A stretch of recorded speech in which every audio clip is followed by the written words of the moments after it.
ನಮ್ಮ ದೇಶವನ್ನು ಕಾಯುವ ಭದ್ರತಾ ಪಡೆಗೆ ಚಿಂತಾಮಣಿ ಜನತೆ ಆತ್ಮೀಯವಾಗಿ ಸತ್ಕರಿಸಿದ್ದಾರೆ. ಲೋಕಸಭಾ ಚುನಾವಣೆಯ ಬಂದೋಬಸ್ತ್ಗೆ ಬಂದಿರುವ ಗಡಿ ಭದ್ರತಾ ಪಡೆ ನಗರದಲ್ಲಿ ನಡೆಸಿದ ಪಥಸಂಚಲನದ ಸಂದರ್ಭದಲ್ಲಿ ಹೂ ಮಳೆ ಸುರಿಸಿದಲ್ಲದೆ ಹಲವಾರು ಕಡೆ ಪಥಸಂಚಲನದಲ್ಲಿ ಭಾಗವಹಿಸಿದ್ದವರಿಗೆ ಕುಡಿಯುವ ನೀರು, ತಂಪು ಪಾನೀಯವನ್ನು ಒದಗಿಸುವ ಮೂಲಕ ದೇಶಾಭಿಮಾನವನ್ನು ಮೆರೆದಿದ್ದರು. ಚಿಂತಾಮಣಿ ನಗರದ ಆಶ್ರಯ ಬಡಾವಣೆಯ ಹಾಸ್ಟೆಲ್ನಲ್ಲಿ ಬಿಡಾರ ಹೂಡಿರುವ ಭದ್ರತಾ ಪಡೆಗೆ ನಗರದ ಆರ್ಯವೈಶ್ಯ ಮಂಡಳಿ ಒಂದು ಹೊತ್ತಿನ ಊಟದ ವ್ಯವಸ್ಥೆ ಮಾಡಿ ಅಲ್ಪ ಪ್ರಮಾಣದ ಯೋಧರ ಸೇವೆ ಮಾಡಲು ಮುಂದಾಗಿದ್ದರು.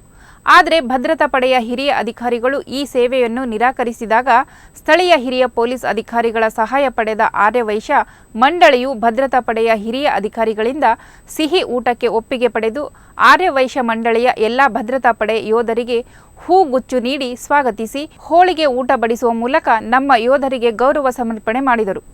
ಈ ದಿನ ಆರ್ಯವೈಶ್ಯ ಮಂಡಳಿಯಿಂದ ನಮ್ಮ ಚಿಂತಾಮಣಿಗೆ ಆಗಮಿಸಿದ್ದ ಮಣಿಪುರ ಮತ್ತು ಮಿಲಿಟರಿ ಸ್ಕ್ವಾಡ್ಗೆ ನಮ್ಮ ಚಿಂತಾಮಣಿ ಆರ್ಯವೈಶ್ಯ ಮಂಡಳಿಯಿಂದ ಭೋಜನ ಊಟವನ್ನು ಏರ್ಪಡಿಸಲಾಗಿದೆ ಮತ್ತು ಅವರಿಗೆ ನಾವು ಕೊಟ್ಟ ಸತ್ಕಾರ ಅವರು ತುಂಬ ಹೃದಯಪೂರ್ವವಾಗಿ ವಂದನೆ ಸಲ್ಲಿಸುತ್ತಾರೆ ಮತ್ತು ನಮಗೂ ಈ ಒಂದು ಕೂಟ ಮಾಡಿದ್ದಕ್ಕೆ ತುಂಬಾ ಸಂತೋಷ ಆಗಿದೆ. ಯಾವತ್ತು ಸೈನಿಕರು ಅಂದ್ರೆ ನಾವು ಗಡಿಗಳಲ್ಲಿ ಅಲ್ಲೂ ಇಲ್ಲೂ ಯುದ್ಧದ ಕಡೆ ಅಂತ ಸಿಚುವೇಶನ್ ಅಲ್ಲೇ ನೋಡಿರ್ತೀವಿ. ನಮ್ಮೂರಿಗೆ ಅವ್ರು ಬಂದಿರೋದೇ ಒಂದು ಹಬ್ಬದ ತರ ನಮ್ಗೆ ವಾತಾವರಣ. ಏನು ಅಂದ್ರೆ ಅವ್ರಿಗೆ ಸತ್ಕಾರ ಮಾಡುವಂತ ಒಂದು ಫಲ ಅಥವಾ ಒಂದು ಚಾನ್ಸ್ ನಮಗೆ ಸಿಕ್ಕಿದೆ. ಅದನ್ನು ಸದುಪಯೋಗ ಪಡಿಸ್ಕೋಬೇಕು ಅಂತ ಹೇಳಿ ಆರ್ಯವೈಶ್ಯ ಮಂಡಳಿ ಚಿಂತಾಮಣಿ ಹಾಗೂ ವಾಸವಿ ವಿಜಯನ ಸಂಘದ ಸಹಯೋಗದಲ್ಲಿ ಅವ್ರಿಗೊಂದು ಊಟದ ವ್ಯವಸ್ಥೆ ಮಾಡಿದ್ವಿ. ನಾವು ಏನು ಕೊಟ್ಟಿದ್ದೀವೋ ಗೊತ್ತಿಲ್ಲ, ಅವ್ರ ಮನಸ್ಫೂರ್ತಿಯಾಗಿ ತೃಪ್ತಿಯಾಗಿ ತಿಂದಿದ್ದಾರೆ ಅಂತ ನಮಗನ್ನಿಸ್ತಿದೆ. ಅವರ ಸಂತೋಷ ಅವ್ರ ಮುಖಗಳಲ್ಲಿ ಕಾಣಿಸ್ತಿರೋದನ್ನ ನೋಡಿ ನಮಗೂ ಸಂತೋಷ ಆಗ್ತಿದೆ.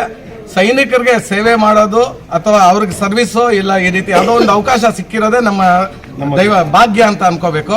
ಅದನ್ನ ಇವತ್ತು ನಾವು ಮಾಡಿಕೊಟ್ಟಿದ್ದೀವಿ. ಪ್ರತಿ ವರ್ಷನೂ ಯಾವಾಗ್ಲೂ ಈ ಸೈನಿಕರು ಇಲ್ಲಿ ಬಂದಾಗ ನಮ್ಗೆ ಅವಕಾಶ ಸಿಕ್ಕಾಗೆಲ್ಲ ಇದೇ ಮಾಡ್ಕೊಂಡು ಬರ್ತಾ ಇದೀವಿ. ಇನ್ನು ಮುಂದೆನೂ ಮಾಡ್ತೀವಿ. ಸೈನಿಕರಿಗೆ ಅಂತ ಅದು ಬೆಲೆನೇ ಬೇರೆ. ಅವರಿಂದಾನೇ ನಾವು ಎಲ್ಲ ಎಂಟೈರ್ ಭಾರತೀಯರೆಲ್ಲ ಆರಾಮಾಗಿರೋದು ಅಂದ್ರೆ ತಪ್ಪಾಗ್ಲಾರ್ದು. ಅವ್ರಿಗೆಲ್ಲ ನಮ್ಮ ಚಿಂತಾಮಣಿ ಜನತೆ ಹಾಗೂ ಎಂಟೈರ್ ಭಾರತೀಯರ ಕಡೆಯಿಂದ ಹೃತ್ಪೂರ್ವಕ ವಂದನೆ ತಿಳಿಸ್ತಾ ಇದ್ದೀವಿ.